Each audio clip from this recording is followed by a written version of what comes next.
En principio yo había pensado hacer una presentación sobre la biografía de Itziar Pascual como autora y como profesional de las artes escénicas, pero después de hablar con ella hemos decidido, o bueno, he decidido yo y ella me ha dado permiso, para no hablar de la biografía completa, puesto que la encontramos en la red en cualquier momento y es absurdo que yo os dé unos datos que vosotros podéis leer mañana. Simplemente os diré que Itziar nació en el año 67, que es licenciada en Dramaturgia por la la Real Escuela Superior de Arte Dramático de Madrid y en Ciencias de la Información por la Universidad Complutense. Es doctora en Ciencias de la Información y en la actualidad da clases en la Real Escuela Superior de Arte Dramático. Su labor como dramaturga comenzó más o menos allá por el año 91 aproximadamente, con un primer texto, Confort, en el año 1992, Me llamo Blanca, también se publicó en el año 1992, y en el año 1995, en la Sala Pradillo de Madrid, a cargo de la compañía Araída Teatro y con la dirección de Guillermo Wilmot, estrenaron Fuga. Itziar es una dramaturga que está acostumbrada a trabajar a pie de escena en colaboración con el director mano a mano. De hecho, luego, después de que ella nos cuente un poco su experiencia profesional, hablaremos de la composición colectiva o de la creación colectiva. Pues ella ha trabajado mucho con una compañía extremeña que es Carlic Danza Teatro. Aquí tenemos a Cristina Silveira, directora de la compañía y colaboradora de Itziar, colaboradora de Cristina en 2 de los últimos montajes. En la revista Primer Acto aparece en el número 344, que lo tenéis en la biblioteca, aparece un artículo que se llama A 4 manos y 20 pies, un título muy sugerente para la creación colectiva. Itziar ha estrenado obras de gran importancia, como veis, Las voces de Penélope, que quedó accesis del Premio Marqués de Bradomín en el año 1997. Fue ganadora también del tercer certamen de teatro mínimo Rafael Guerrero, con un texto que tenemos la gran suerte de que este año va a ser puesto en escena aquí en este centro, como práctica de tercero de dirección escénica por una alumna del centro, Laura Durán, y bueno, pues vamos a poder ver a posteriori una obra suya sobre la escena para que entendáis su poesía. No sé mucho más que decir, todo lo que puedo decir de Itziar es bueno, fue mi maestra, le tengo un gran aprecio, aprendí muchísimo con ella sobre los recursos de la comedia, sobre las dramaturgias del movimiento. Sobre las dramaturgias del movimiento, además, me dio tuve una gran experiencia, pues ella, como docente, es muy especial, y empezamos a trabajar con la danza, con el cuerpo, con la historia de la danza, y llegó un momento, ella estaba trabajando con un autor, Garodí, si no recuerdo mal, y llegó un momento en la evolución de aquel curso académico en el que Itziar llegó una mañana a clase y nos dijo: chicos, tengo que daros una noticia. En mi promoción éramos 4 alumnos, con lo cual las clases eran pues como aquí, una cosita muy de tú a tú. Llegó muy triste, le vimos la cara, nos dijo: chicos, tengo que daros una mala noticia, y nos asustamos. la mala noticia era que había descubierto que el autor que escribía aquel texto por el que ella se estaba guiando para enseñarnos, para conducir aquella programación didáctica, no tenía una ideología coherente con el pensamiento que ella, o con su ética, ni tampoco con el que nosotros estábamos llevando en la clase. A mí aquello me maravilló, porque que una persona, un profesor del calibre de Itziar Pascual, reconozca delante de sus alumnos una equivocación en su pedagogía, no en su pedagogía, en el autor elegido para llevarla a cabo, me pareció de tal humildad que a partir de aquel día la consideré una heroína. Además, tengo muy buen recuerdo de sus clases, porque siempre iniciaba aquellas clases con una frase de un autor conocido y nos daba pues mucho juego, porque nos preguntaba siempre que si sabíamos quién era el autor, que si podíamos descubrir quién era, por la filosofía de la frase con la que comenzaba la clase. Y bueno, poco más puedo decir. Simplemente me llevó mi trabajo de final de carrera, le costó bastante, porque yo era tan burra como soy, todos me conocéis, y bueno, fue un trabajo duro, pero lo llevamos adelante, terminamos muy bien, lo montamos, Termatabarca, y solamente tengo que agradecerle cosas, escuchadla porque realmente merece la pena. Muchas gracias.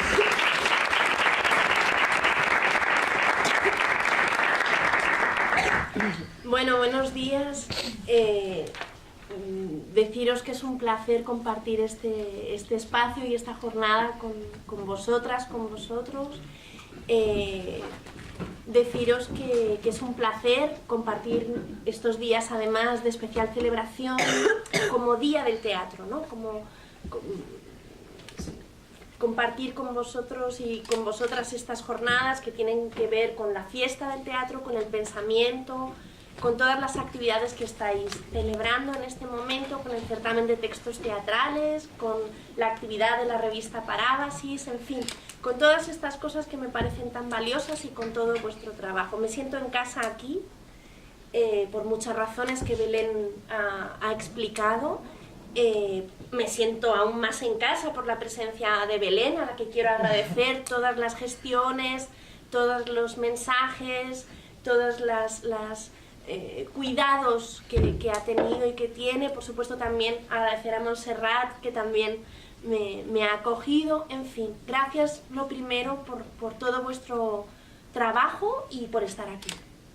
Cuando Belén me planteó un poco este encuentro, que yo percibo como un encuentro entre colegas, entre personas del pensamiento, de la acción escénica, teatral, y cuando me comentó también el propósito de que de estas palabras pudiera surgir también un trabajo que se pudiera albergar en vuestra revista, pensé un poco, claro, la diferencia entre escribir para un formato que es la palabra impresa y debatir. Entonces, yo tengo la suerte también de que después vamos a tener un espacio con Cristina, vamos a poder compartir una reflexión activa sobre la dramaturgia del movimiento, sobre la relación entre escribir para la escena, eso que Sánchez Sinisterra define como dirigir desde la escritura y escribir desde la dirección, ¿no? Este trabajo desde la noción de los lenguajes escénicos y desde el movimiento. Así que, si no os parece mal, yo os voy a leer unas palabras que pensé un poco con este pensamiento, ¿no? Con que sea también algo que pueda quedar para vuestra revista, y después entramos en esta otra parte, si os parece, más concreta, a lo mejor, más práctica, de la reflexión del trabajo de escritura, movimiento y escenario. ¿Os parece? Bueno, yo querría antes que nada compartir con vosotras, con vosotros, este es un poco el propósito de las palabras que he escrito, dado que estamos en vísperas del 27 de marzo, meditar sobre algunas necesidades y aspiraciones del teatro presente. Este es el propósito que quiero compartir.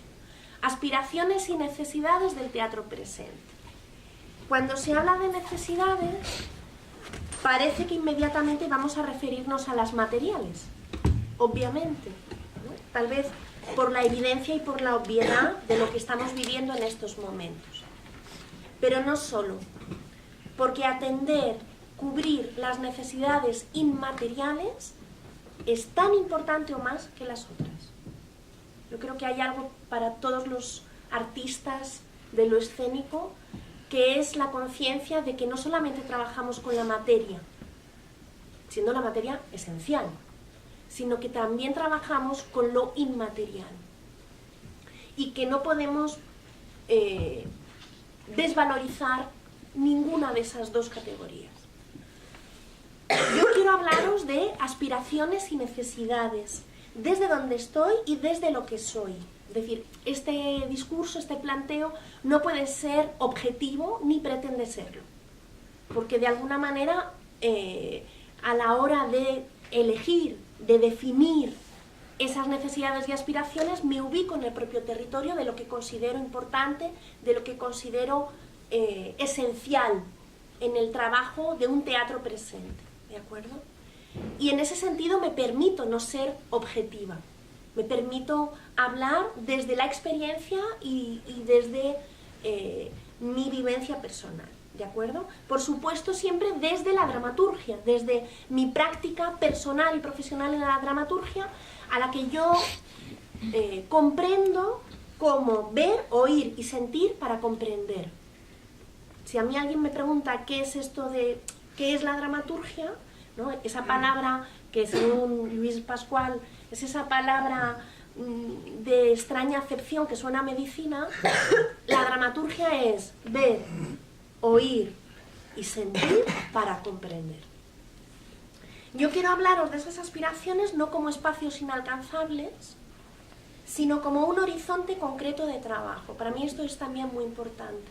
Es decir, que estas aspiraciones y necesidades del teatro presente no deben tener un carácter hipotético, sino una dimensión fáctica, presente y lo más cercana posible.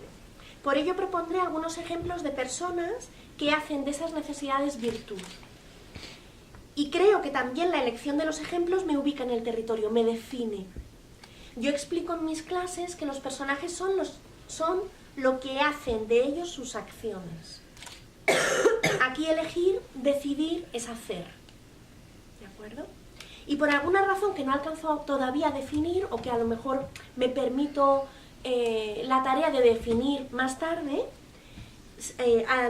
al intentar concretar las necesidades que quiero exponer, comienzo con palabras que empiezan todas por la letra E. Extraño, espectacular, empecemos. Entonces, ¿eres una vez? No, esta forma de empezar es un poco clásica. Empecemos con la letra E de experiencia. Creo que una tarea clave del teatro presente es esta: ofrecer la honesta oportunidad al espectador de vivir, de enriquecer la experiencia humana, frente a las promesas del impacto, de la conmoción, del shock, frente a la falsa intensidad en tiempo real que se disipa en el inmediato olvido, experiencia.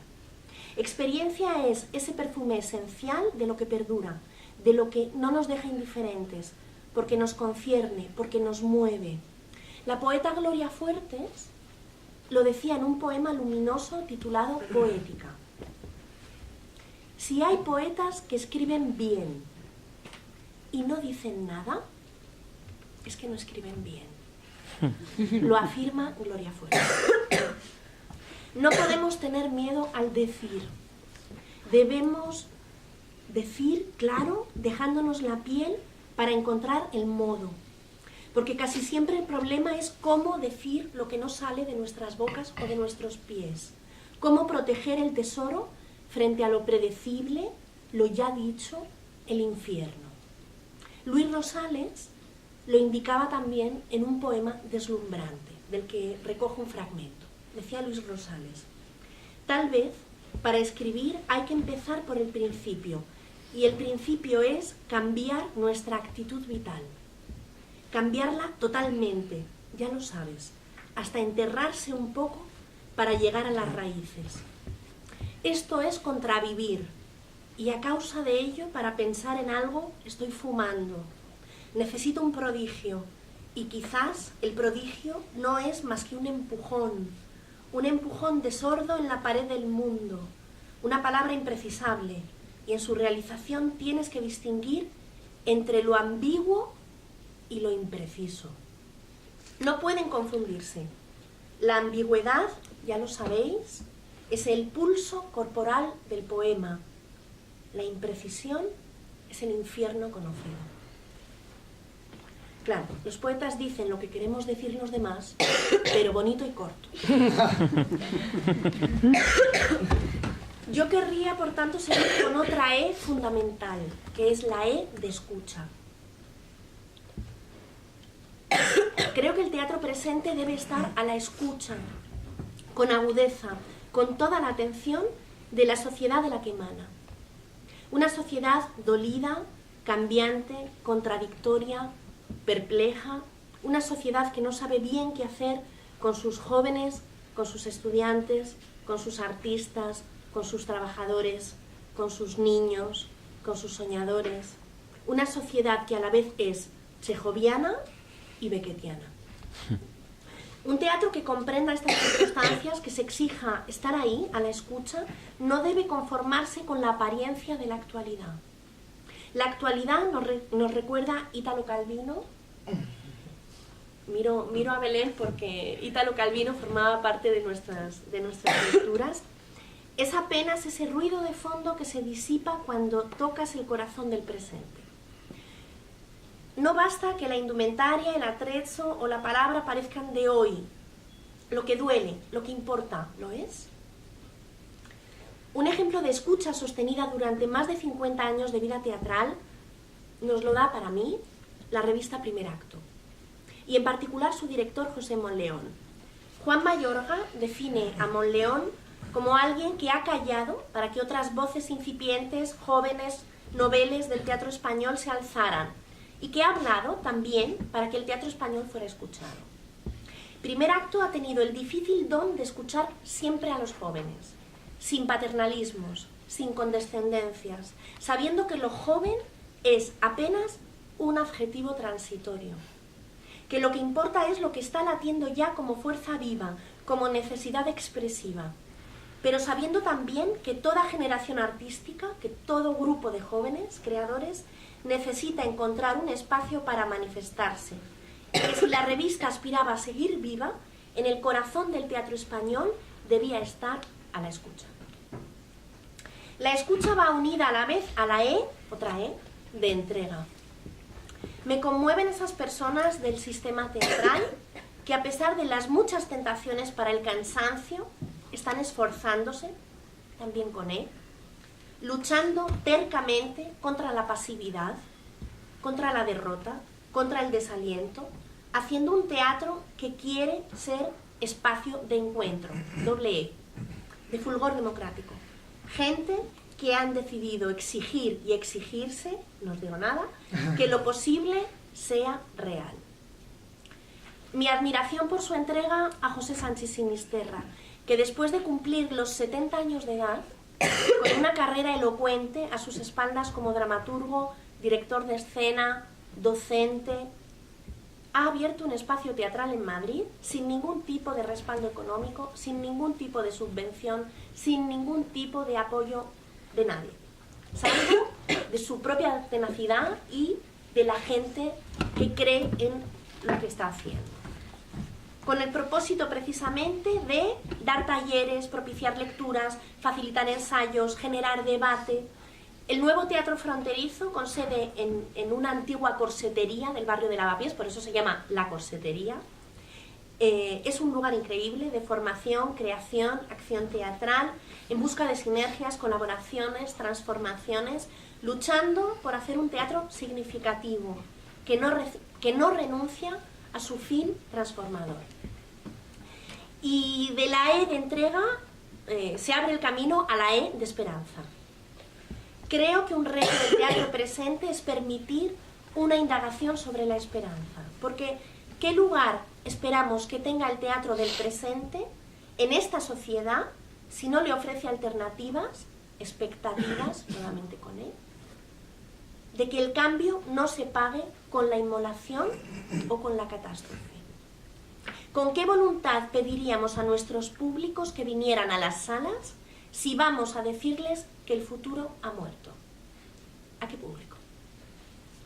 Esperanza, entendámonos bien, lo digo para que quede claro, no puede ser la imposición de un happy end, de un final feliz porque sí, a secas, sino una fuerza dinámica, empoderadora, que sostiene la dignidad humana, esperanza en los gestos pequeños, en las transformaciones cotidianas, esperanza en la oportunidad de que el cambio debe tener lugar aquí y ahora.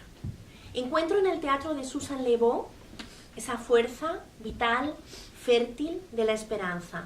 Susan Le Beau, una dramaturga quebequense que ha dedicado pues, la mayor parte de su vida al teatro para edades tempranas, y una mujer que ha trabajado, ha dado talleres, ha estrenado sus creaciones en España, es para mí no solo una autora imprescindible del teatro presente, sino un ejemplo de tenacidad, de coraje personal, de lucha poética, una obra como El ruido de los huesos que crujen, en castellano publicada en primer acto, no debería ser desconsiderada para quienes se pregunten cómo presentar mundos complejos donde la grisura se extiende con todos sus matices, con su carga de dolor y de desesperación, pero también con la oportunidad de la acción y del cambio y por tanto de la esperanza. Y de la E de esperanza a la E de elegancia, que también me parece importante. De elegancia, de excelencia. Para mí, insisto, esta es una posición personal ante el territorio, muchas es carga Eva Yerbabuena. Admiro de Eva Yerbabuena la investigación de los lenguajes, el riesgo, el no dejarse llevar por lo sabido, el poder de hacerse valer ante un tsunami de toses de turistas confundidos. Ver Ay de Eva Yerbabuena me produjo una conmoción interior. La elegancia aquí no es una categoría exterior.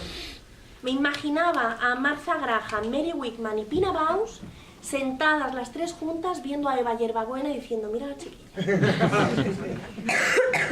Vaya de paso mi admiración a todas esas artes del movimiento que en este teatro del presente tanto tienen que enseñarnos. ¿Cuánto necesitamos dramaturgos y directores escuchar el arte del silencio? ¿Cuánto necesitamos esa emoción deslumbrante? Sí, claro, no podíamos dejarnos por el camino la E de emoción. Este es nuestro desafío, nuestra lucha. La experiencia, la escucha, la esperanza, la entrega, la elegancia están trabajando ahí, todas juntas, para que brote la emoción. Creo que estoy en el teatro porque hace algún tiempo me llevaron al teatro. Y me llevaron a ver una obra que se llamaba Luces de Bohemia. Y me llevaron tan alto, tan alto, tan alto, tan alto, en un gallinero que estaba tan lejos, tan lejos, tan lejos, tan lejos, que en vez de asomarse había que tirarse, porque si no, no se veía. Pero recuerdo aquella sensación salvaje, viva. Y yo dije, yo quiero volver. ¿Esto cómo es? Y volví. Yo agradezco un arte que nos emociona, que nos conmueve, que nos importa. Querría referir aquí la obra de una dramaturga española, Laila Ripoll, El Triángulo Azul. Me importa todo el teatro de Laila por su defensa de los débiles, de los niños perdidos. Qué talento, qué creatividad, qué fuerza. Por su conciencia crítica y política. Yo creo que hay algo muy rico que nos enseña Laila, que política y poética no tienen que estar separados, que la conciencia crítica, que la capacidad de hacernos preguntas sobre nuestro pasado, sobre nuestra historia, sobre nuestro presente, no tiene por qué estar exenta de una investigación en los lenguajes, de una fuerza poética, de un atrevimiento creativo, ¿no? Bueno, este es mi parecer. sinceramente el trabajo de Laila me conmueve intensamente, me parece deslumbrante. Y aquí debería referir a muchísimas compañías, a muchísimos creadores, a muchísimos artistas. Permitidme que acepte la imposibilidad de referirlos a todos, de referir a tantas y a tantos, ¿no? He tenido la suerte de ver estrenar a Rodrigo García su primera obra, siendo un chiquillo. Acera derecha, qué aliento, qué conmoción, qué talento. De deleitarme con la zaranda, qué raíces, qué fuerza. De emocionarme y de sonreír con la tortuga de Darwin de Juan Mayorga, qué poderío. De no dar crédito con el Caballero de Olmedo de Miguel Narros, un tal Carmelo Gómez, que hacía el papel de Don Alonso. De disfrutar un cumpleaños con el misántropo de Molière, Miguel del Arco, en estado de gracia. Y qué decir de los actores, de las actrices, qué decir de Berta Riaza en Mérida, de Ana Lizarán, de Teresa Lozano en el Teatro Allura, de la Valdés, de la Valdés, de la Valdés. Hay que tener duende para ser la Valdés. En fin, la lista es interminable y es imposible terminarla. De forma que en este periplo de la letra E, la emoción me ha traído de vuelta a Extremadura. Y la E de emoción se ha acercado a la E de ensayo, a la E de estudio, a la E de entrenamiento, a la E de esfuerzo, a la E de estudiante, a la E que habitáis cada día en estas aulas, a la E del empeño presente por estudiar. Así que a todos los que habitáis cada día la E del empeño en formaros, en estudiar, en prepararos, deciros que ninguna de las E's a las que me he referido como necesidades del teatro presente tendrían presente sin las que vosotros y vosotras estáis poniendo cada día. Por eso os animo a prepararos con esmero para esa E final, única, luminosa, que es la E de escenario y la E de estreno, porque el escenario os está esperando. Gracias.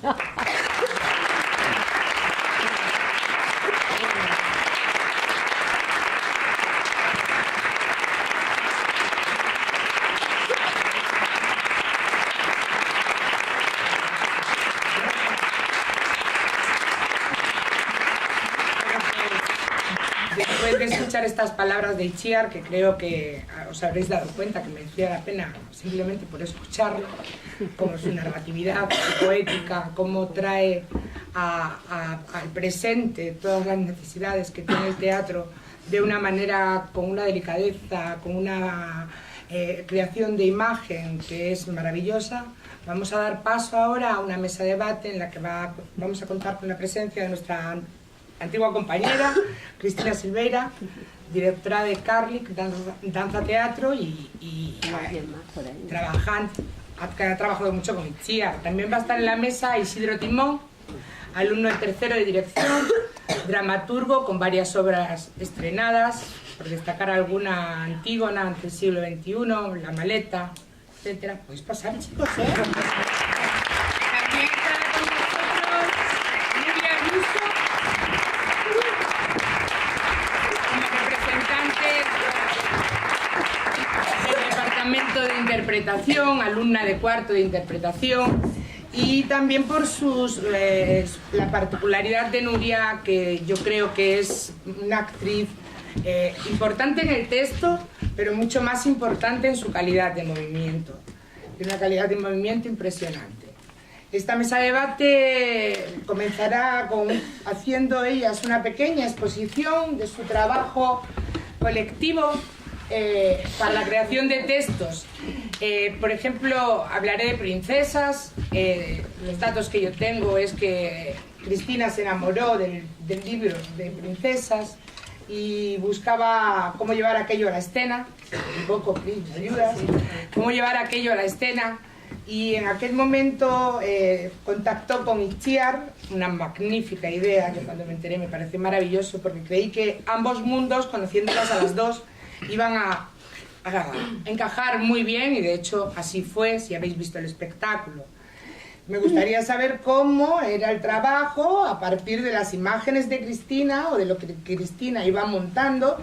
Itziar venía a verlo y luego trabajaba el texto, y pues salió un texto maravilloso escrito en poesía sobre 4 mujeres que se reunían y que recordaban las princesas que estaban olvidadas dentro de ella. Una sola cosita, me ha llamado mucho la atención algo que he leído acerca de vuestro trabajo, y es la premisa que nunca perdisteis de vista, o la que nunca queríais perder, que era el amor y el humor. Entonces, a partir de ahí, señoritas, es vuestro trabajo. Bueno, yo quiero agradecer que hayáis traído a Itziar, porque es mi hermana de Jaena, y el venir a esta casa, haberla traído aquí a esta casa, que ha sido mi casa durante 4 años, es como estar muy ilusionada por eso. Yo quería comentar que, claro, uno cuando decide buscar un dramaturgo no va a una guía de teléfono. Bueno, es que soy antigua, yo todavía soy antigua. Bueno, pero no busca ahí a ver de dónde sacó. Entonces, hay que referir a una gran personalidad que nos puso en contacto, que es José Monleón. Ella fue a dar un taller al Instituto Superior de Arte Dramático de Rabat, de dramaturgia, y a mí me invitaron para dar un taller de movimiento expresivo para actores. Entonces ese fue el primer encuentro, que claro, yo en aquella época, que no era estudiante de teatro ni nada, dije, si ella va a dar aquí clase, aunque sea en francés, que no tengo ni idea de francés, yo voy a estar ahí recibiendo sus clases de dramaturgia para ver qué puedo pillar. En aquel momento dije, yo quiero estudiar teatro, que venía de todo el mundo de la danza, y ahí encontramos el feeling, porque aunque fuera en francés, que yo no me enteraba muy bien, pero veía que todo el trabajo que ella explicaba a los alumnos, los improntus y todo esto, era muy parecido a lo que yo hacía en mis improvisaciones de movimiento. Dije, pues si ella está planteando el trabajo exactamente igual que yo lo hago a nivel de las improvisaciones con los actores. Entonces, a partir de ahí empezamos a trabajar en esos 2 talleres como de forma conjunta. Así es que yo estaba esperando tener una nueva creación para engancharla, ¿no?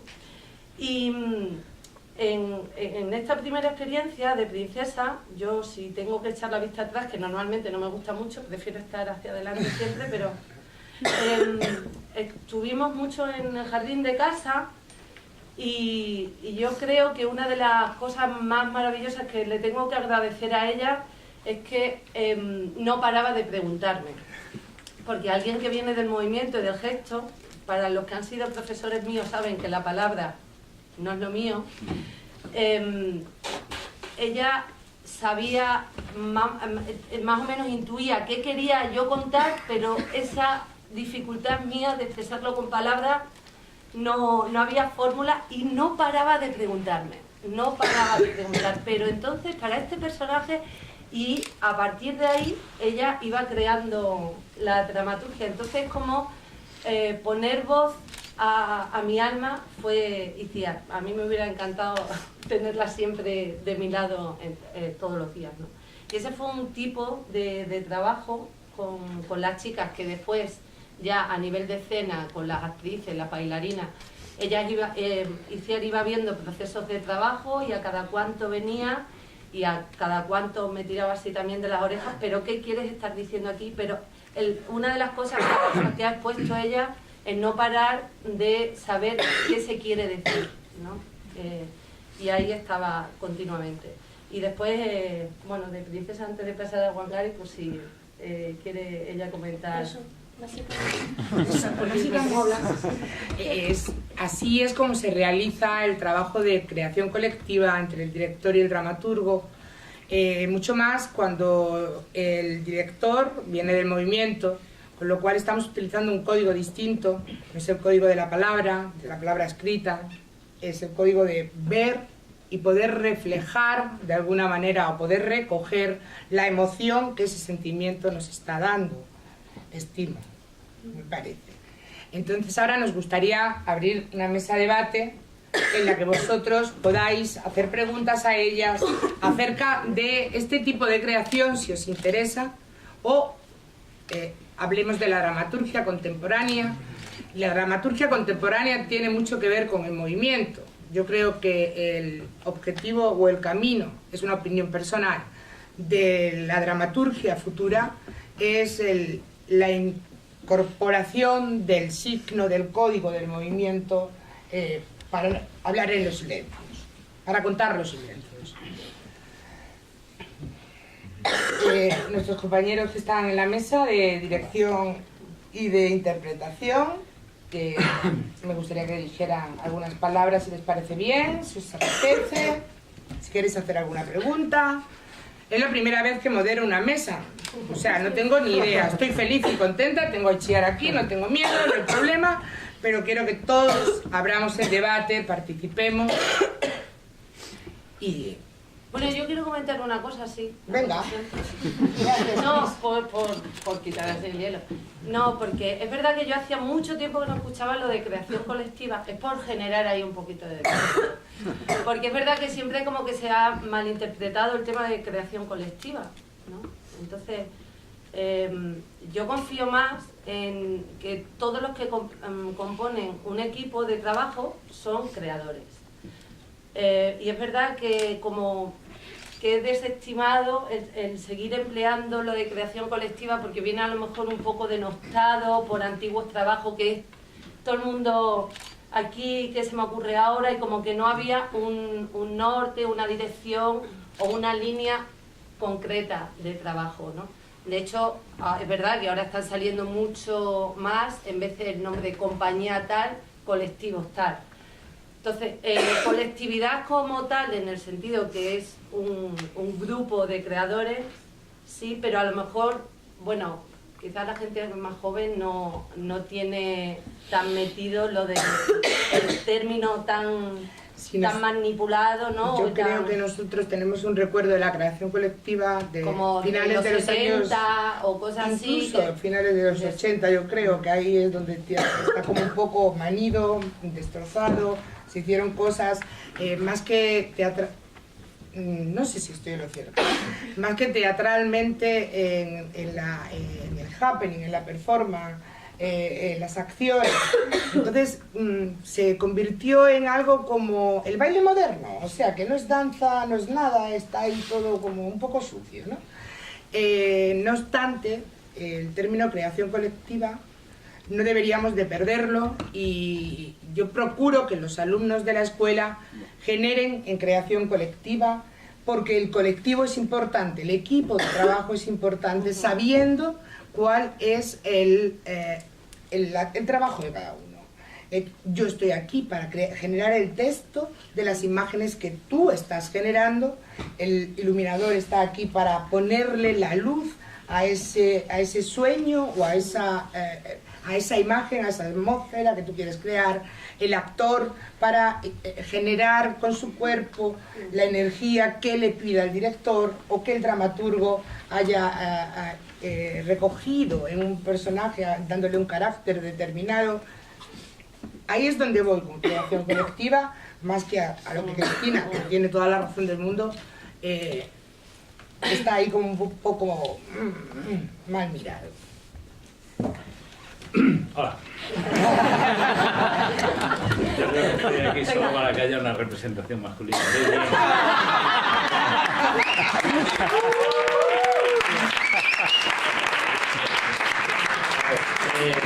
Yo pienso que también ha cambiado mucho el panorama de cómo se generaban las compañías y cómo funcionaban en aquellas compañías de los 70, de los 80, que eran casi familias, ¿no? Y que por lo tanto la creación colectiva estaba garantizada porque vivían juntos prácticamente, pasaban 26 horas al día juntos. Pues eso fue cambiando, digo por situar un poco, y ahora es un hecho, es una decisión voluntaria, ¿no? Es decir, Cristina busca su dramaturga y su dramaturga entra en el juego y trabajan juntas a ese nivel.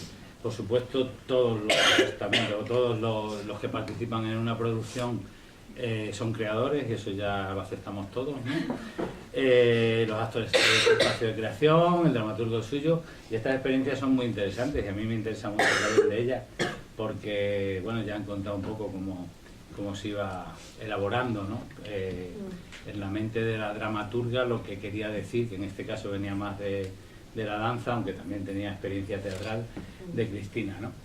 Entonces la evolución un poco de todo eso es que ahora, si queremos apostar por eso, tenemos que buscarlo, que ya no somos familia, sino que yo busco a alguien para trabajar con él porque me interesa mucho, y yo creo que no debemos dejar de lado a la música, que la música es importantísima en ese sentido, y cada vez son más, y yo lo digo como propuesta, trabajar con gente que compone, y que la gente que compone esté metida en el proceso, o por lo menos que lo visite de vez en cuando, y que hable mucho, y que se comparta mucho. Entonces yo creo que esa es la fórmula ideal en esto, que es por donde parece que ha empezado esta mesa de debate, ¿no? Que es la creación colectiva, que me parece importantísimo, porque es un poco que todos los que participan, sobre todo en la primera fase del trabajo, estén empatizados y se busquen unos a otros, y se genere ese trabajo. Y luego cuando pase ya a la segunda fase, que es los ensayos, ¿no? Pues se abre también ese proceso creativo para los actores y para los ejecutantes de la música, o lo que sea, ¿no? Según la capacidad de la producción. Todo esto, por supuesto, es un sueño. O sea, cada vez es más difícil, o cada vez es más fácil, porque como ya nadie cobramos por nada en este mundo, pero realmente si nos vamos al suelo y a la tierra, pues esto es casi una cosa de voluntades y de ganas de seguir y de hacer y de llegar, y entonces yo quiero que tire por ahí un poco el debate también. Y bueno, también comentar una cosa, porque como que la vía de acción puede ser completamente distinta a nivel de... Porque las dos experiencias que hemos vivido juntas, la de Princesa, Princesa fue en el 2008 y Wangari Maathai y La Niña Árbol en el 2012 o por ahí, partió justo al contrario. O sea, ella me entró en el universo de Wangari Maathai, me adentró bien en toda la historia de esta gran mujer, y tenía clarísimo más o menos el tema, y cuando ella me lo iba proponiendo, los ítems, yo decía, ¿y esto yo cómo lo hago? Era como tan teatral y como tan claro, que hablar de ese personaje para los niños, llevarlo a través del cuerpo, o sea, fue justo pues una fórmula al contrario de cómo surgió Princesa, ¿no? Que también yo pienso que cada experiencia te va dando unas herramientas completamente distintas. Hablando de las de ella, la experiencia también te va poniendo así en la mesa cómo trabajar de distintas formas. No siempre adecuarnos a la costumbre, porque yo creo que la costumbre mata. Los espectáculos de creación colectiva de los que estamos hablando, yo creo que no parten de un creador, sino del creador. Unas veces lo propone el dramaturgo, otras veces lo necesita el bailarín, otras veces es el músico que tiene una pieza y sabe que eso tiene una literatura dentro, que hay que poner en escena con una plasticidad, con un movimiento, con una imagen. Otras veces parte de un bailarín que tiene una pieza, que siente y que necesita contar algo más. Entonces, un generador hay siempre hay una semilla que brota, y esa semilla es la que empieza a buscar realmente qué es lo que necesita: sol, agua, una temperatura determinada, etcétera, etcétera. Yo creo que el espectáculo siempre es como el otro participante que tiene vida propia. A partir de como las 2 primeras semanas ya hay otro nuevo ante nosotros, que es el espectáculo. Y él es el que manda, es el que va sirviéndose de los distintos creadores que tiene, pero es él el que va poquito a poco dando los pasos, y todos los demás como que no, vamos haciendo así, ¿no? Pero es él el que tiene esa necesidad de surgir, de salir a la escena, y nos va absorbiendo a todos. Cuando hablamos de espectáculo, entiendo que hablamos realmente de una intención por contar algo que nos está comiendo por dentro, y que realmente lo que queremos es plasmar una idea y expresar nuestro punto de vista, realizar una crítica, crítica constructiva, no crítica para criticar, hacia algún problema o traerlo a primer plano para poder mostrar, pues mira, a través de un espectáculo infantil, la grandeza de una mujer como era Wangari. Nuria, imagino que desde su posición de actriz y bailarina, aunque ella diga que no, es una gran danzante, espero que siga ejecutando el movimiento tan bien como lo hace. Sí, la he metido en un fregado. Bueno, nos va a contar también un poquito para ella cuando siente o cuando monta una pieza, por ejemplo, en las piezas de composición coreográfica de la optativa que estás cursando este año, cuando nace esa pieza, si tienes la necesidad de sustentarla sobre un poema o si te pide un texto que tú no tienes escrito, cuéntanos algo, Nuria. Pues, hola. Yo creo que la danza y el teatro están ligadas, pero no sé, a ver, voy un poco por ahí, ¿no? Puedes trabajar una partitura de movimiento y transformarla en acción, en activo. Yo creo que eso se puede activar a través, si te basas en un texto y, por ejemplo, una cosita que hicimos, basándome en un texto, cogí unas palabras y a partir de ahí lo fisicalizas y después lo pones en práctica y ya le das un sentido, una calidad. Entonces, si tú a algo físico lo trabajas El pensamiento lo interiorizas y lo justificas, te enriqueces mucho más. Pues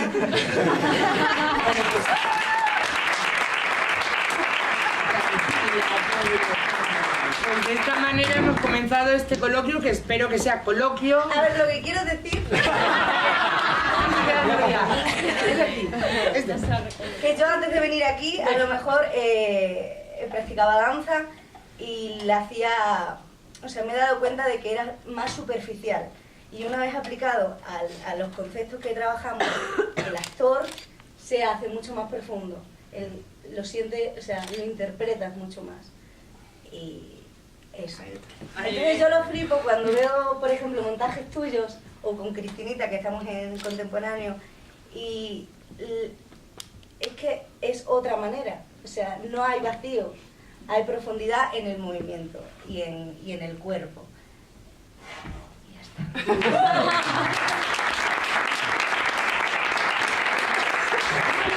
Una pregunta por... Venga, gracias, Carmen, gracias. Venga. ¿Cómo crear profundidad? A mí me interesan mucho las bases de ambos caminos, del gestual y del actoral, que parece que el actoral es el de texto, pero el actoral es el... No hay actores de texto sin cuerpo, ¿no? Sí. ¿O sí? Entonces, ¿cómo ganar esa profundidad? Eso me interesa mucho a nivel actoral. Y luego, lo que habéis estado diciendo, desde la dirección, el qué contar. Que yo creo que es algo que se pierde muchas veces en muchos espectáculos, un poco devorados por la economía. Ya está, ya puedes ir a la playa. Yo te respondo en la dirección. Sí, la dirección. ¿El de qué contar? Y lo que decía Nuria sobre la Y profundidad. la profundidad empieza. No, la verdad, el gesto. Sí. Silveira. Pensaba que lo de la profundidad. No, pero van para la mesa vale. las dos reflexiones. Bueno, lo de qué contar, yo siempre me tiene matada eso, que tú como profesora mía lo sabes también, que hemos hablado mucho. Yo me tiré 10 años con la danza contemporánea y con todos los problemas que ha acarreado la danza contemporánea de pajas mentales, lo digo aquí en público, y muy bien, y nos amamos mucho el cuerpo y todo lo que el cuerpo puede dar. También hay un lenguaje para trabajar con el que contar también a través del cuerpo. Pero hubo un momento que empecé más con el teatro físico y con un director en concreto, que Andrés del Bosque también lo conoce, que ya supongo que no está aquí, pero que es Mauricio Celedón, y empezábamos a trabajar a través del movimiento y era, pero ese movimiento, ya deja de darte tantas vueltas, deja de tal, pero ¿y qué me dice? ¿Y qué me dice? ¿No? Eso era cada gesto que quería contar, sin necesidad que esto se pusiera en algo de el hiperexpresivismo y ponernos en plan de tal. Pero más me llegó la necesidad cuando tuve que montar la segunda pieza de teatro para niños y niñas, que fue Princesas, que ahí dije, tengo que saber bien qué decir, porque a lo mejor la parte más estética, la parte de... Yo era muy de lo que el público, que cada uno intente saber lo que se quede y que él se la guise y que él se la coma. Pero con los niños tenía como una responsabilidad que dije, no puede ser.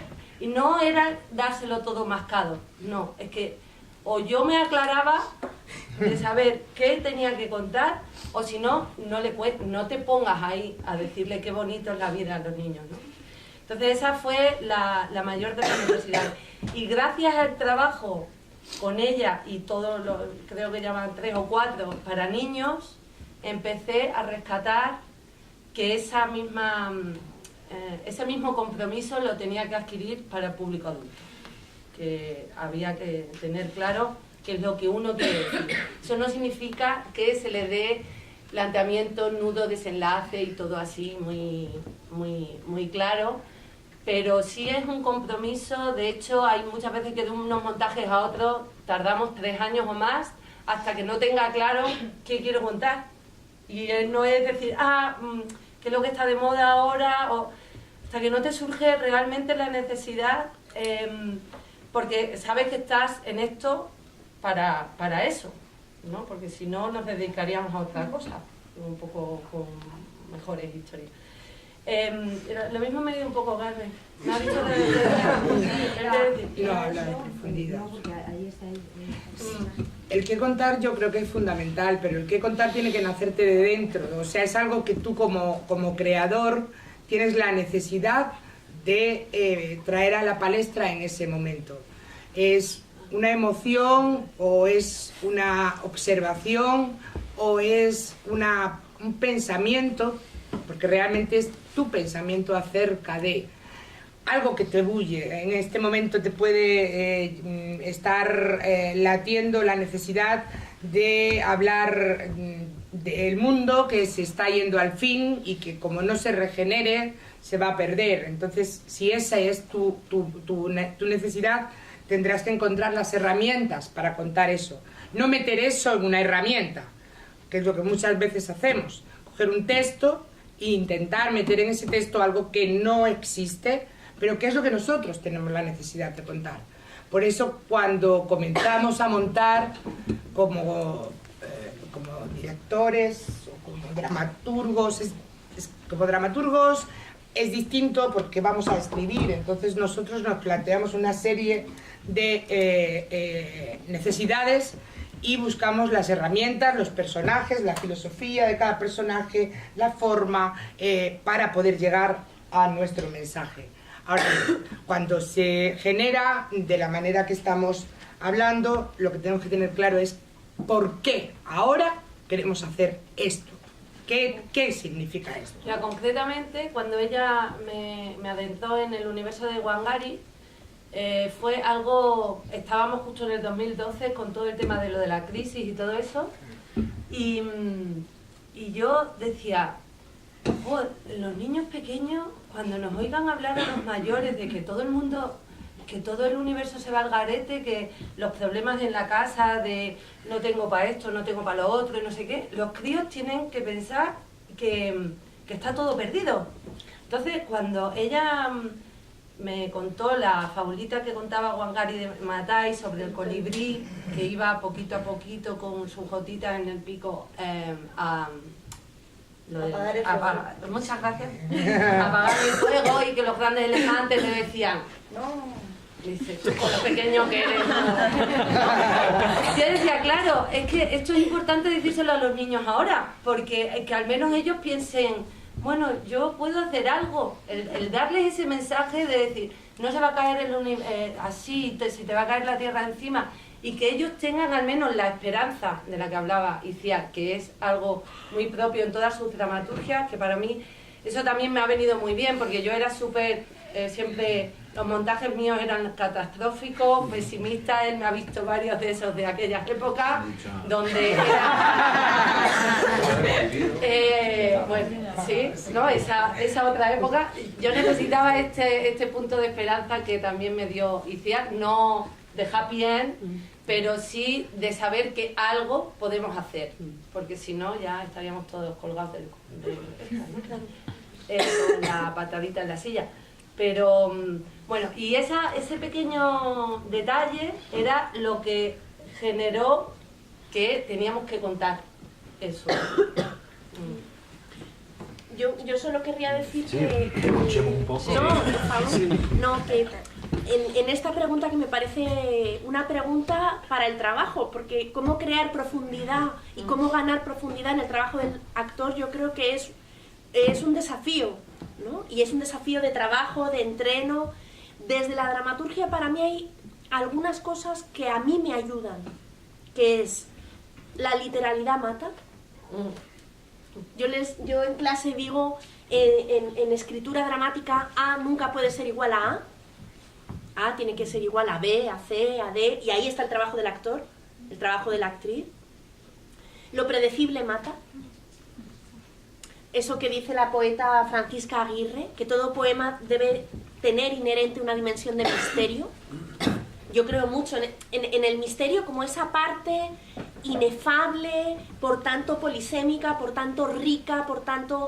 Y para mí hay una palabra clave que es significatividad. Menos es más, y trabajar siempre buscando qué es lo significativo. Yo creo que hay siempre un peligro en la escritura, que es la elocuencia y el manierismo.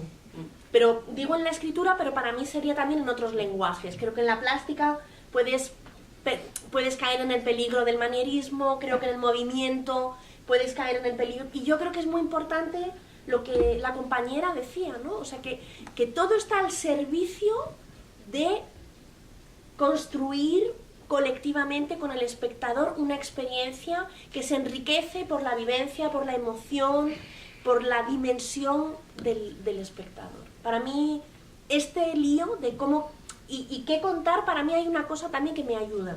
Cuando intento trabajar en la escuela, ¿qué quieres contar? Es una pregunta que aparece, ¿no? Y el problema viene cuando es mucho más fácil hacer la pregunta que contestarla. Claro, vamos a decirlo también. Entonces el problema viene cuando está en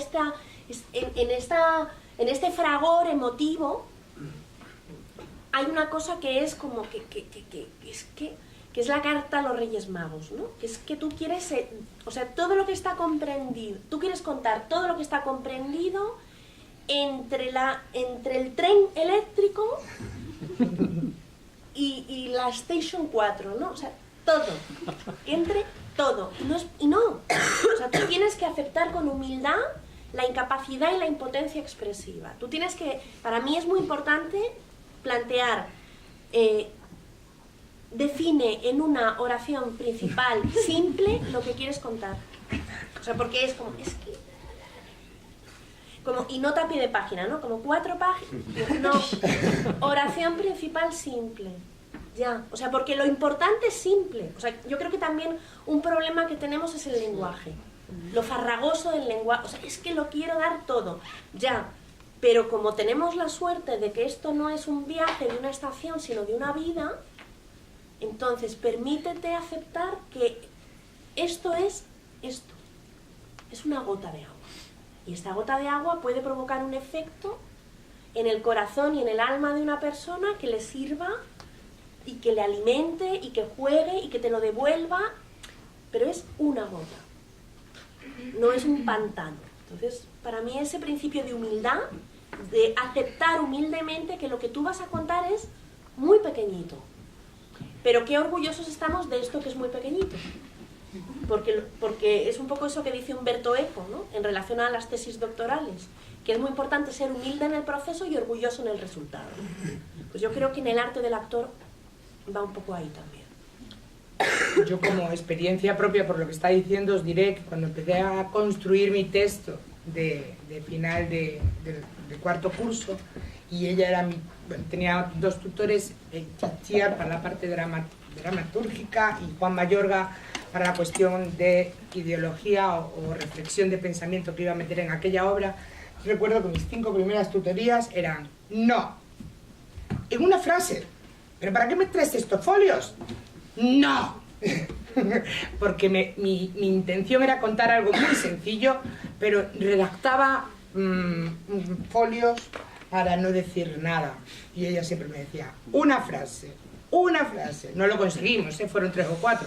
Pero bueno, de 3 folios pasamos a 3 o 4, ya fue bastante.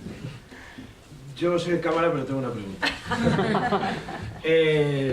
A los dos dramaturgos, digamos, que hay en la mesa. En cuanto a la escritura dramática, siempre se me plantea cuando me enfrento a un folio en blanco, bueno, primero tener claro qué quieres contar, ¿no? Pero me he dado cuenta que, por lo menos para mí, y pregunto si es una ley universal dentro de la escritura dramática, cuando tengo dificultades y limitaciones, me es mucho más sencillo encauzar el trabajo y lo que quiero contar. Entonces pregunto, a la hora de escribir, ¿os planteáis este tipo de limitaciones? En el caso de cuando habéis trabajado juntas, supongo que eras tú quien les planteaba esas limitaciones a Itziar, ¿no? Porque tiene una dificultad que es contarlo para que cuadre con el movimiento, con tu montaje, etc. Entonces, ¿qué limitaciones son las que os habéis puesto o cuáles son las que hay que ponerse? No sé. Yo es que no entiendo muy bien, ¿no? Es un dramaturgo estupendo y escribe muy bien. ¿Qué limitaciones? No, a lo que yo me refiero es que me es mucho más sencillo encauzar un texto dramático cuando hay limitaciones, ¿no? En cuanto a la forma de contar, en cuanto al tiempo en el que contarlo, sí, el tienes tipo de alguna lenguaje, premisa. eso me refiero. Ahí está. Vale. Ahí está. Bueno, yo es que soy de llamar Premisa.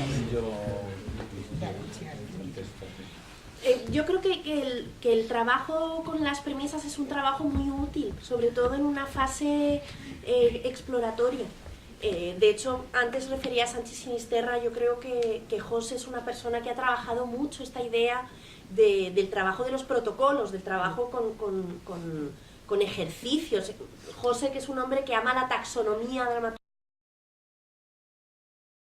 de tensionar a través de ejercicios, de protocolos, de un poco esa idea del entrenamiento, como un poco eso que nos falta en el mundo de los autores y que los músicos y los bailarines saben también, que uno es músico porque ensaya, y uno es bailarín porque ensaya, y uno es dramaturgo porque escribe, ¿no? Y luego está toda la infinidad de dramaturgias del esque que practicamos antes de sentarnos a la mesa y enfrentarnos al desafío, ¿no? Pero hay que escribir, y hay que, desde el pequeño ejercicio, desde el micro, da igual. Yo creo que el trabajo con los protocolos es un trabajo fabuloso, precisamente como entrenamiento, yo creo que la imaginación es una musculatura y se entrena, ¿no? O sea, la fuerza imaginadora, que para nosotros es una fuerza tan importante, porque volvemos a lo inmaterial. Es que tú puedes tener unos recursos materiales excelentes, pero ¿qué pasa si no tienes nada que contar y tienes tu imaginación atrofiada? Pues tienes mucha dificultad.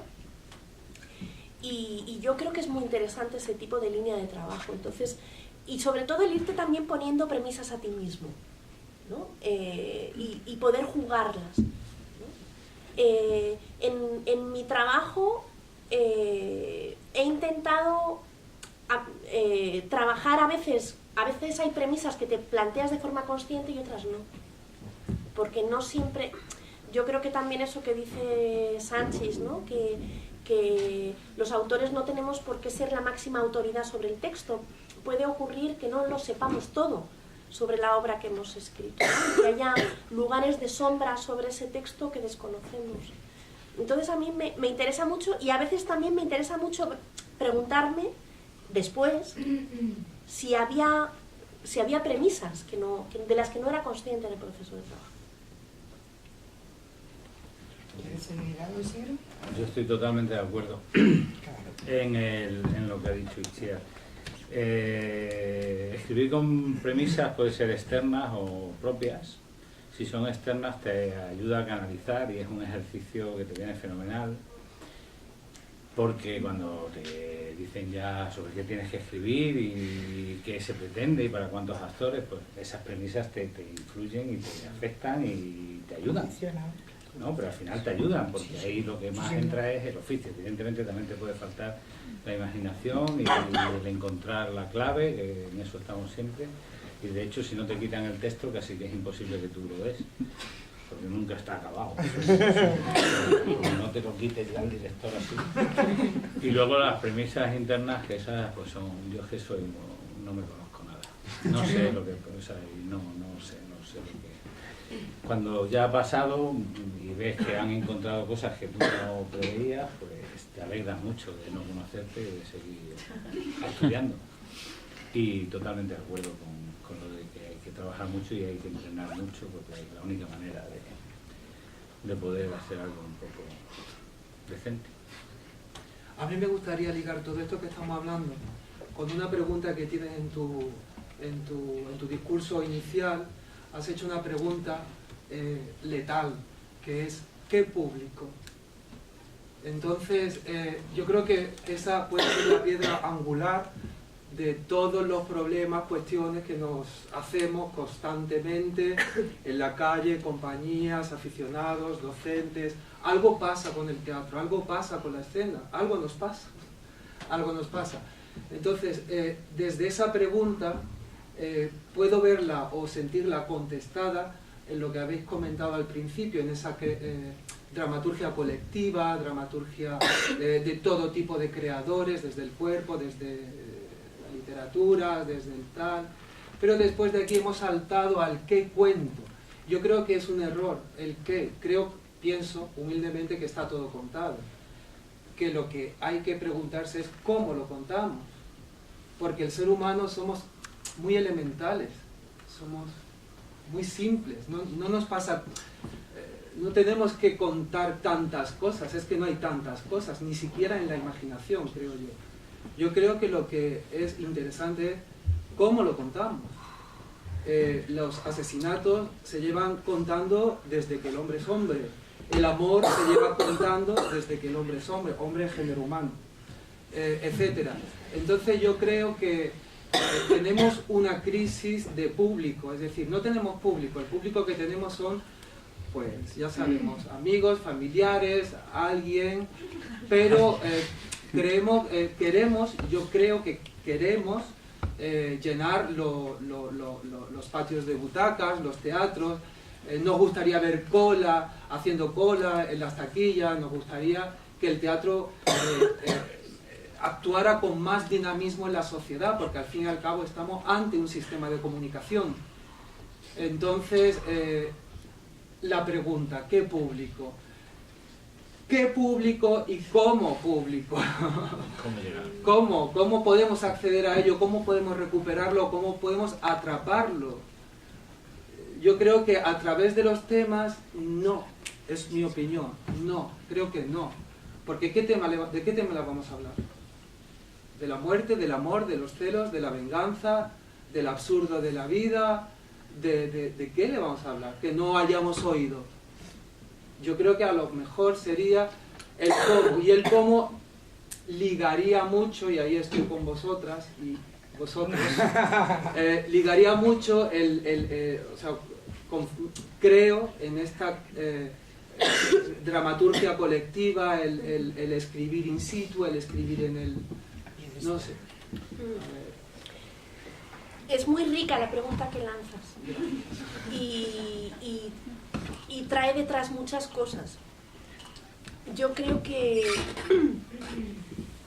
también yo creo que recoge también algo que es los propios cambios de la sociedad española en los últimos 30 años y de su público, y de los públicos, porque seguramente hay que hablar en plural, y no hablar del público como una categoría unívoca, cerrada.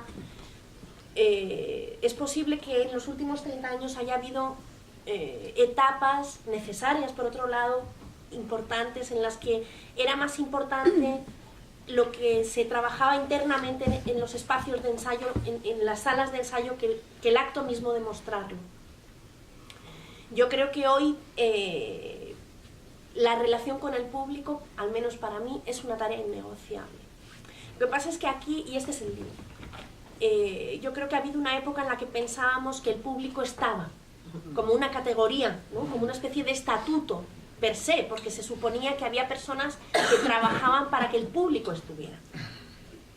Y se suponía que existía ese concepto de trabajo. Yo creo que hoy hay algo que está inherentemente dentro de todo equipo artístico que aspire a una cierta continuidad, que es la búsqueda, diálogo y encuentro con su público. ¿Cómo se hace esto? Yo aquí tengo que ser muy modesto, o sea, quiero decir, no me siento una especialista en este territorio. Esto es muy pequeño seguramente lo que puedo decir, pero sí que hay algo que es muy importante.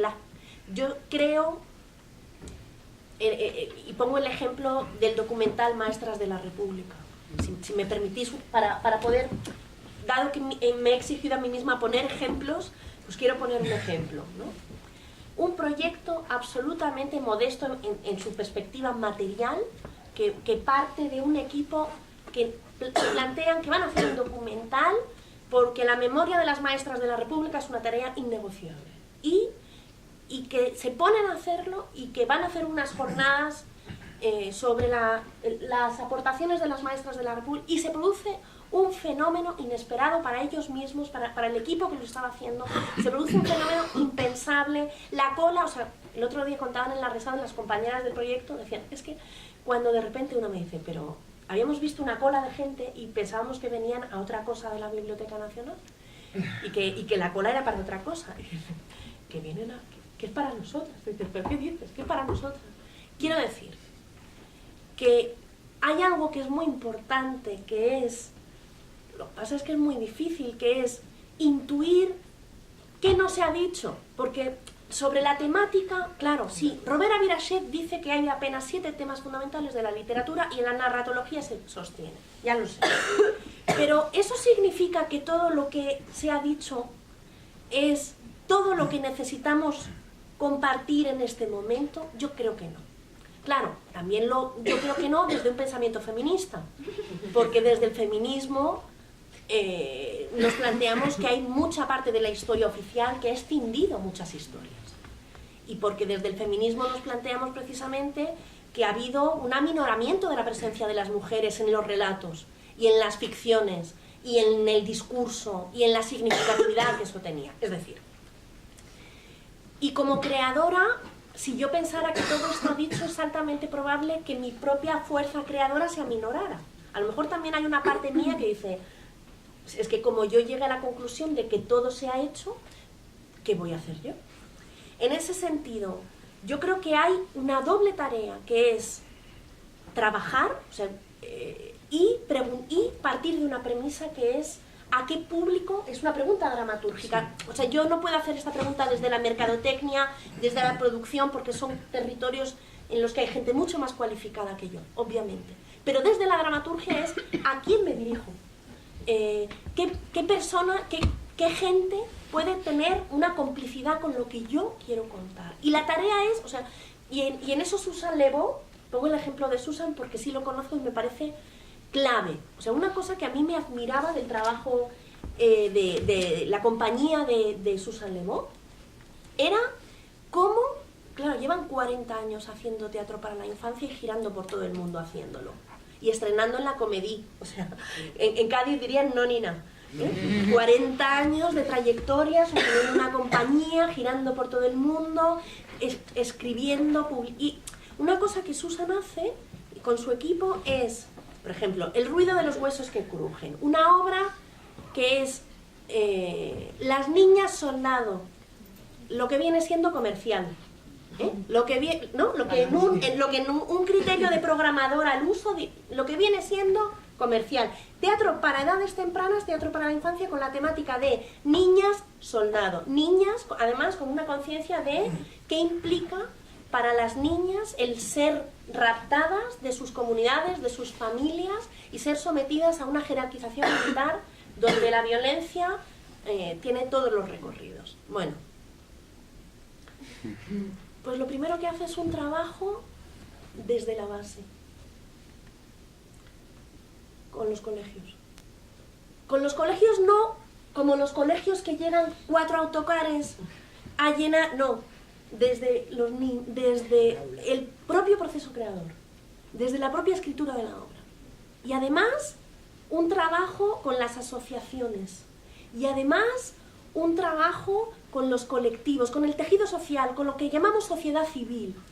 En la gira francesa del ruido de los huesos que crujen, la plaza que estaba más cerca de España era Biarritz. Yo me fui corriendo a Biarritz para ver la función del ruido de los huesos que crujen. Fue de las experiencias emocionales más poderosas que he vivido en mi vida. La Amnistía Internacional de Biarritz había trabajado en equipo con la compañía, con el Carrusel, para preparar una exposición sobre los niños soldado. La Asociación de Espectadores de Teatro de Bayona-Biarritz habían hecho la preparación y la acogida del público. Habían preparado un debate posterior en el que había gente mayor, niños. Aquello fue una de las cosas más apasionantes de mi vida. Ver a un niño de 9 años levantando la mano y diciendo ¿hay niños soldado en Francia?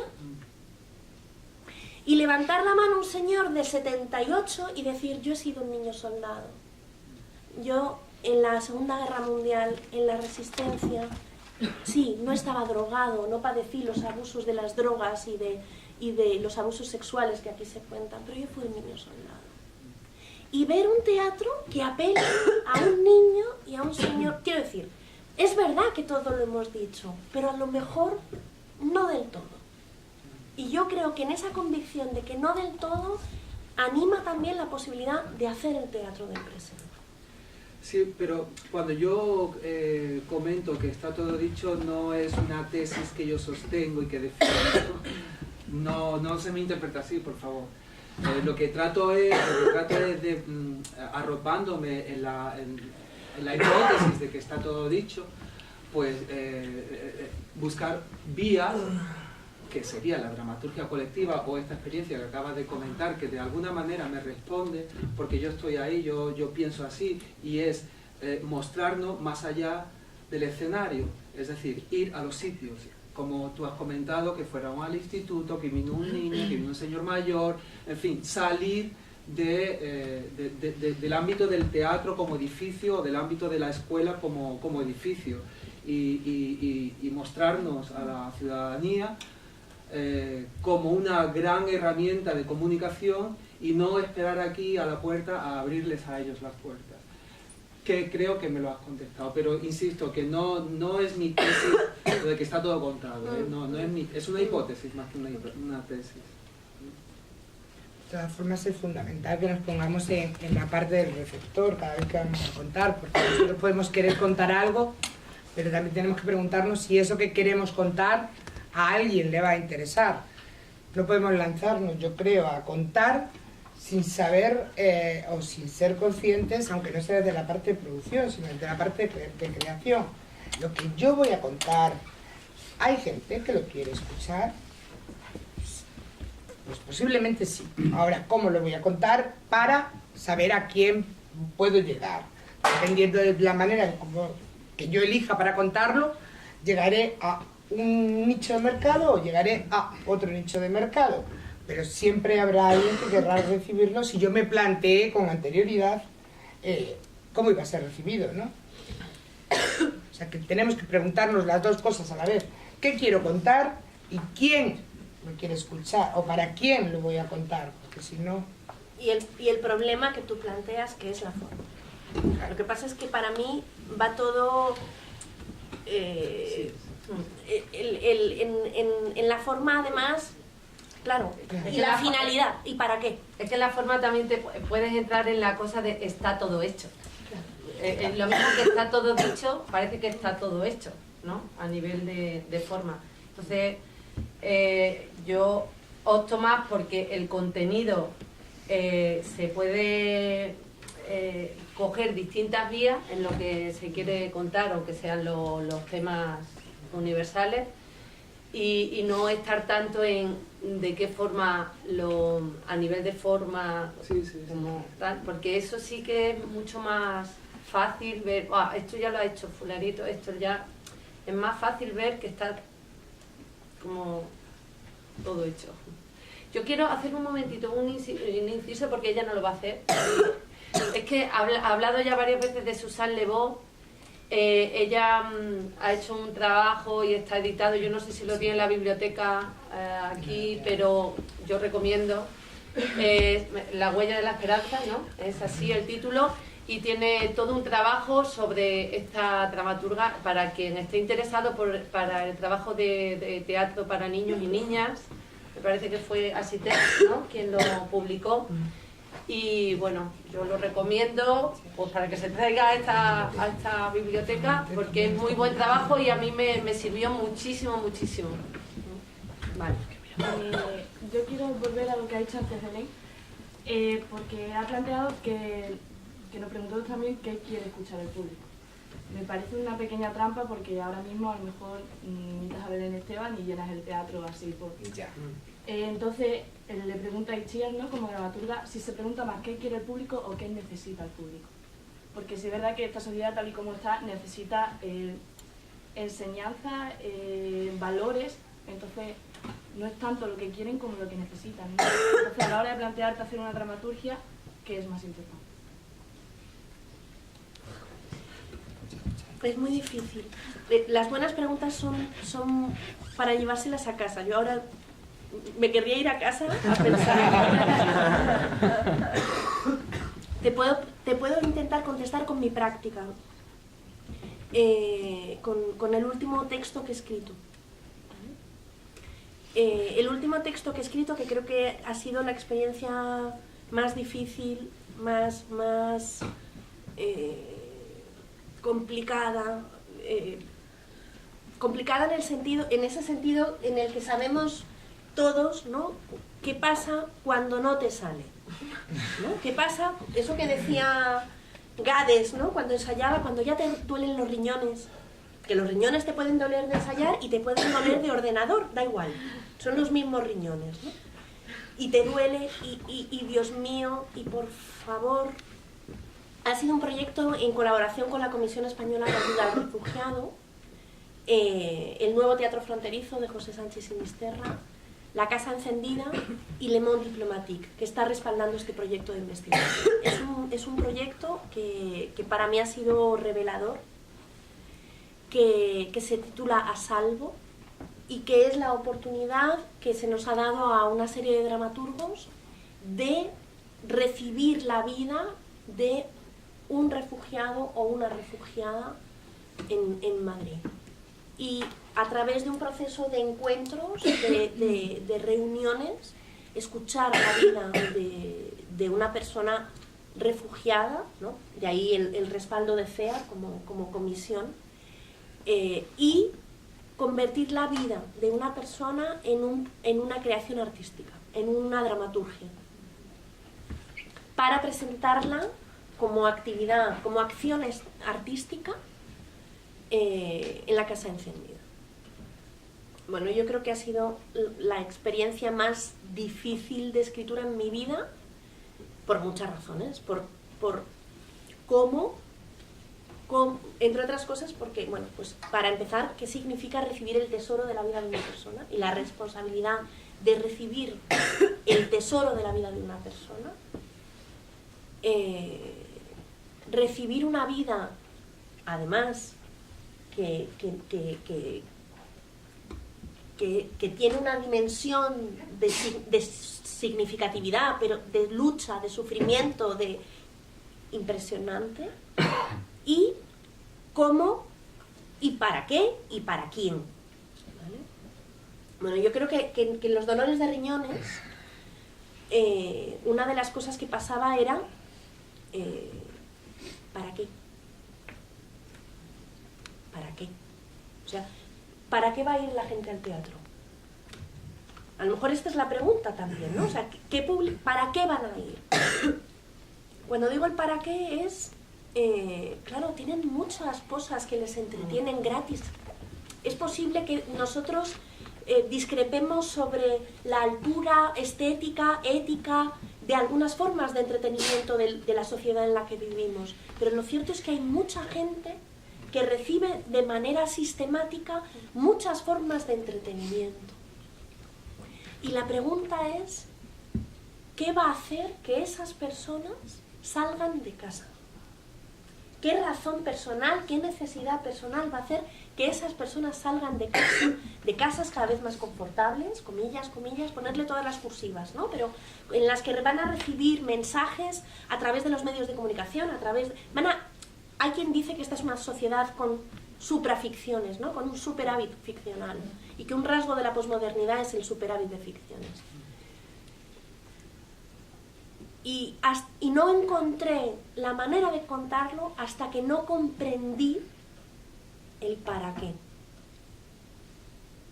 Porque el para qué no era decirle al espectador, fíjate, tú tienes una vida muy confortable, tú tienes una vida muy buena en comparación con esta persona. Fíjate tú, date cuenta. No era eso.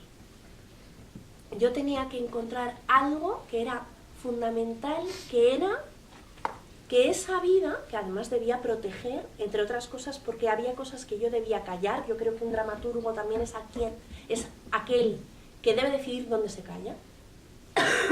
Por respeto a las vidas, por respeto a las personas, por respeto a los niños que rodeaban la vida de esta mujer, yo debía callar cosas que no debían decirse. Aun cuando ella es una mujer salvadoreña, Rosa Elena Lobos, que es una de las poquísimas refugiadas en este país por violencia de género.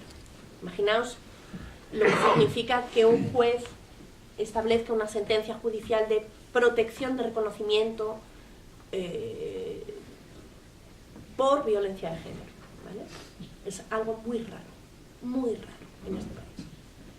Bueno, pues en el caso de Rosa Elena yo comprendí que yo escribía para no, ay, qué pena me da, ay, qué vida tan... No, era... Y la propia Rosa Elena me lo dijo, ¿no? En un momento en el que ella me dijo, ¿pero esto va a servir para que haya mujeres que luchen? Y yo me quedé así, dije, sí.